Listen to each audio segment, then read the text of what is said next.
Research log. Galactic date 4872.6. Chief Xenobiologist Trox Veznik, Galactic Science Academy. Look, I didn't ask for this assignment. Nobody in their right mind would. Studying humans, the galaxy's newest bipedal disaster? But here I am, because apparently being the Academy's leading expert in comparative xenobiology means I get stuck with the weird jobs. For those lucky enough to be unfamiliar with humanity, they joined the Galactic Federation just 3 standard years ago. They're from some watery backwater planet called Earth in a thoroughly unremarkable solar system. Physically, they're a joke. No exoskeletons, no natural armor, no venom, no claws worth mentioning. Their skin tears if you look at it wrong. Their bones snap under minimal pressure. They can't even survive mild radiation or temperature fluctuations without artificial assistance. By all logical metrics, humans should be relegated to diplomatic functions or perhaps administrative roles where their fragile bodies wouldn't be a liability. That was certainly the initial recommendation of the Galactic Security Council. And yet, somehow these soft, squishy creatures keep winning physical confrontations. Not just surviving them, dominating them. It makes absolutely no sense. The Vrexian War Games, humans took gold in hand-to-hand combat. The Draconian martial tournament? A human competitor beat 3 Draconian champions in succession. Even the infamous bar fight on Proxima Station, where a single unarmed human engineer dispatched 7 armed Krell mercenaries before security could arrive. So here I am, tasked with answering the question burning through every military strategist's mind in the galaxy: what the hell is wrong with human combat reflexes? I've assembled the most comprehensive research team the Academy would fund, which isn't saying much considering they think I'm wasting resources on an evolutionary anomaly. But I'll prove there's something fundamentally unusual about human combat capabilities. I have to. Because if we don't understand how these soft creatures fight so effectively, the next interspecies conflict might not end how we expect. It started, as many scientific breakthroughs do, in a cafeteria. I was having lunch with Ambassador Jack Murphy, one of the human diplomatic corps assigned to the Galactic Hub. Murphy was the stereotypical human male, approximately 1.8 units tall, with the usual assortment of facial features and that weird patchy fur they call hair on his head. Nothing remarkable. We were discussing standard diplomatic nonsense over bowls of nutrient paste. The humans call it oatmeal and seem to actually enjoy it, which tells you everything you need to know about their sensory development when it happened. A Zentari server 3 tables away dropped a tray of dishes. The crash was loud, certainly, but nothing that would trigger a threat response in any evolved species. I flinched. Of course, my auditory receptors are quite sensitive, but otherwise remained composed. Murphy, however, transformed instantly. In the space of what couldn't have been more than 0.3 seconds, he 1. Registered the sound. 2. Pushed away from the table. 3. Flipped said table onto its side. 4. Pulled me behind it. 5. Assumed a defensive posture with his eating utensil, a spoon, for galaxy's sake held like a weapon. By the time my secondary eyelids had finished their reflexive blink, I was staring at the underside of a cafeteria table with a very alert human crouched beside me, breathing rapidly through his nasal passages. "What are you doing?" I managed to ask. Murphy looked confused, then embarrassed. He straightened up, flipped the table back, and sat down like nothing had happened. "Sorry about that," he said, stirring his oatmeal casually. "Old habits. Spent some time in conflict zones back home." The entire cafeteria was staring at us.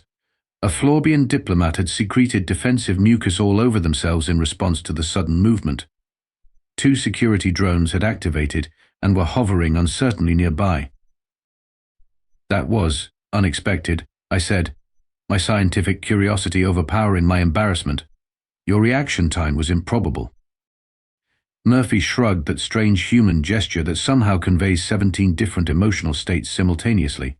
"Just reflexes, Doc. Everyone's got M." "Not like that," I replied, already composing a research proposal in my head. "No one has reflexes like that." That afternoon, I submitted my request for a dedicated human combat reflexes study. The Academy approved it, probably just to shut me up. Little did they know this cafeteria incident would be the first data point in a revolutionary understanding of interspecies combat dynamics. And Murphy. He went back to his diplomatic duties, completely unaware he'd just flipped both a table and our understanding of human physiology. Setting up proper experiments for studying human combat reflexes was more complicated than expected, primarily because the ethics committee kept rejecting my initial protocols. Apparently surprised the human with increasingly dangerous threats violated several interspecies research guidelines. Bureaucrats. Yes. After 3 proposal revisions, I finally got approval for a controlled testing environment in Laboratory Complex 7. We retrofitted the space with various simulation equipment, sensor arrays, and enough safety measures to satisfy even the most paranoid committee member. Our test subject was Megan Rodriguez, a former human military specialist who now worked as a security consultant for the Federation. She was smaller than Murphy humans, her frustrating size variations with dark hair pulled back tightly, and an expression that suggested she found everything mildly amusing. "So you want to study why humans react quickly to threats?" she asked during our initial briefing, smirking. "Couldn't you just ask?" "Scientific method requires observation, not anecdotes," I replied. "Besides, your species seems physically incapable of providing consistent self-assessment." Rodriguez laughed. "Fair enough. What do you need me to do? Punch some stuff?" "Essentially, yes, but in a controlled manner while we monitor your neurological and physiological responses." My research team consisted of 4 specialists, each bringing unique expertise. Dr. Glex was our neurophysiologist, an 8-limbed Octavian with a perpetually smug demeanor. "Human brains are primitively simple," he declared upon meeting Rodriguez. "This should take a day, maximum." Professor Zat Ra, our computational biologist, was a hovering cloud of silicate particles collectively forming a consciousness. They remained skeptical but professional, emitting soft chimes of curiosity around Rodriguez. Technical specialist Clev handled our simulation technology. A stocky Uroxy with metallic scales, he was the only team member with previous human interaction experience. "They're unpredictable," he warned me privately. "Don't assume patterns." Finally, lab assistant Pip, a young minoran barely out of academia, handled data collection. With 6 eyes and triple-jointed limbs, Pip moved constantly, nervously blinking different eye combinations whenever Rodriguez looked in their direction. "Your team seems diverse," Rodriguez noted as I introduced everyone. "We needed varied perspectives to ensure objective analysis," I explained. "None of us understand how your species performs as it does in combat situations." Rodriguez smiled in that disconcerting way humans do, showing teeth. "This should be fun, then." Our initial tests were designed to establish baseline reactions. Simple stimuli, lights, sounds, pressure, nothing threatening. Just to calibrate our instruments and get comparative readings against other species. But even these preliminary measurements were perplexing. Rodriguez's reaction times were consistently 15 to 20% faster than predicted based on human neurological structure. Her muscle response efficiency exceeded our models. "Something's off with our equipment," Dr. Glix insisted, recalibrating sensors for the 3rd time. Rodriguez just stretched her arms above her head, looking bored. "When do we get to the actual tests? You know, the fun stuff." I made a note in my research log. Subject appears eager for combat simulation. Predatory instinct or compensatory bravado. Little did I know how wrong both those theories would prove to be. The tests and bewildering results. Day 1 of actual testing began with what we considered simple reaction scenarios. We projected holographic threats, falling objects, charging predators, incoming projectiles, and measured Rodriguez's responses. The results were problematic. "This can't be right," Dr. Glix muttered, analyzing the data from our first battery of tests. "According to these readings, she's reacting before the stimulus is fully manifested." "Precognition?" suggested Zat Ra, their particles swirling skeptically. No, I said, reviewing the neural scans. Look at her brain activity. It's not anticipation. It's as if her body is responding to partial information faster than her conscious mind processes it. Rodriguez sat in the testing chamber, tapping her foot impatiently. We'd run her through 30 simulations, and she'd neutralized or avoided every threat with disturbing efficiency. These are too predictable, she called out. Can we increase the difficulty? Clev adjusted the simulator parameters. The Level 2 combat scenarios prepared. These are designed for elite military training. He activated the new program.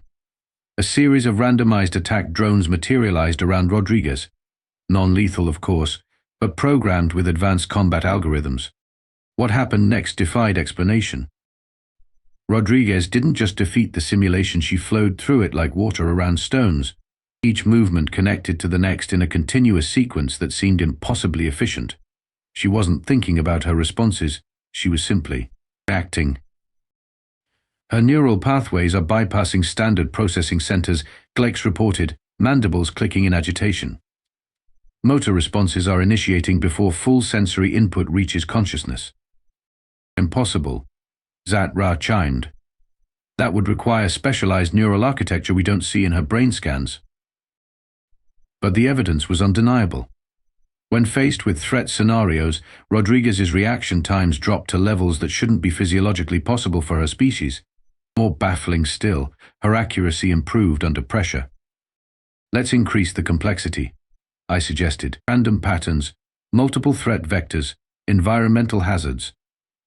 Level 3, Level 4, Level 5.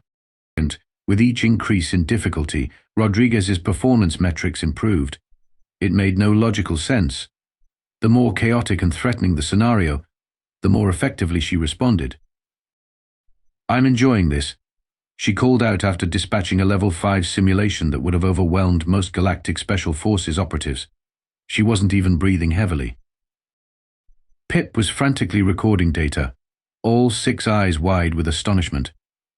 Chief Veznik, her endocrine readings are off the charts. Her system is flooded with chemicals, but they're enhancing her performance instead of compromising it. I stared at the readouts. The human's body was dumping massive amounts of adrenaline, cortisol, and other stress hormones into her system, a biochemical response that should impair higher cognitive function. Yet her performance metrics showed the opposite effect. Intafita. This doesn't align with any known combat evolution pattern, I muttered, and predatory species don't function this way. That's when the first inkling of a revolutionary theory began forming in my mind. But I needed more data, preferably from a scenario Rodriguez wasn't expecting. Prepare the emergency protocol simulation, I instructed Clev quietly. But don't tell the subject. Clev's scales flattened in concern. That's designed for actual facility emergencies. It's not a combat test. Exactly, I replied. I want to see how she responds to a different type of threat, one she's not prepared for. In retrospect, I should have been more specific about which emergency protocol to activate. The small laboratory fire simulation I had intended to run was apparently not what Clev understood from my instructions. Instead, he activated the catastrophic containment breach protocol, complete with decompression warnings, emergency lockdowns, and simulated toxic gas release. The lab plunged into emergency lighting. Alarm klaxons blared at painful decibels. The atmospheric sensors registered fictional but convincing readings of deadly neurotoxins flooding the chamber. Before any of us could react, Rodriguez moved. Not toward the exit, as any rational being would, not even toward the emergency suits mounted on the wall. No, she sprinted directly toward our research team. In the time it took me to process what was happening, Rodriguez had 1. Grabbed Pip and physically thrown them toward the sealed emergency compartment. 2. Shoved Dr. Glix's 8 limbs into motion in the same direction. 3. Somehow corolled Zat-Ra's particle cloud with sweeping arm movements. 4. Seized both me and Clev by our lab coats and dragged us bodily across the room. She slammed the emergency compartment shut just as the ventilation system began pumping the toxins out of the main lab. We stood in the cramped safety chamber, 6 beings of 5 different species, staring at the human in shock. "How did you know?" I finally asked. "That it was the research team in danger, not yourself?" Rodriguez looked at me strangely. "The warning said containment breach in biological research storage. That's behind your workstation. The toxin would hit you before it reached me. But how did you move so fast?" She shrugged. "Someone was in danger. I didn't really think about it." That's when everything clicked. Every piece of data, every anomalous reading, every bewildering test result suddenly made perfect sense. "You're not predators," I whispered, the revelation hitting me like a gravitational wave. At least, not primarily. Rodriguez raised an eyebrow. "Excuse me? Your species. Humans. You're not evolved from apex predators like most combat-capable species in the Federation. You're prey animals that learn to fight back." The emergency lights cast an appropriately dramatic red glow as my colleagues processed this statement. "Preposterous," Glix chittered. "Prey species develop flight responses, not fight capabilities." "Yes, but most prey species specialize," I countered, the theory crystallizing as I spoke. "They become faster or develop camouflage or grow armor. Humans did something different. They developed generalized emergency responses." Rodriguez leaned against the wall, looking amused. "We're omnivores, actually." "With prey animal neurochemistry," I insisted. "Your fight or flight response it doesn't impair cognitive function like it does in predator species. It enhances it. Your entire nervous system reconfigures under threat." Zat-Ra's particles swirled thoughtfully. "The hormone cascade we've been measuring." "Exactly," I exclaimed. "In predatory species, combat is calculated, strategic. In humans, it's an enhanced survival state. Your bodies literally rewire themselves when threatened, bypassing normal neural pathways to achieve speeds that shouldn't be physically possible with your muscle structure." Rodriguez considered this. "So we're good at fighting because we evolved being scared all the time?" "Precisely. Your species spent millions of years being hunted by faster, stronger predators. Those who developed enhanced emergency responses survived. You're not designed for hunting, you're designed for surviving, at any cost." The emergency simulation ended, normal lighting restored. But the revelation remained, brilliant and undeniable. Humans weren't inexplicably good at combat.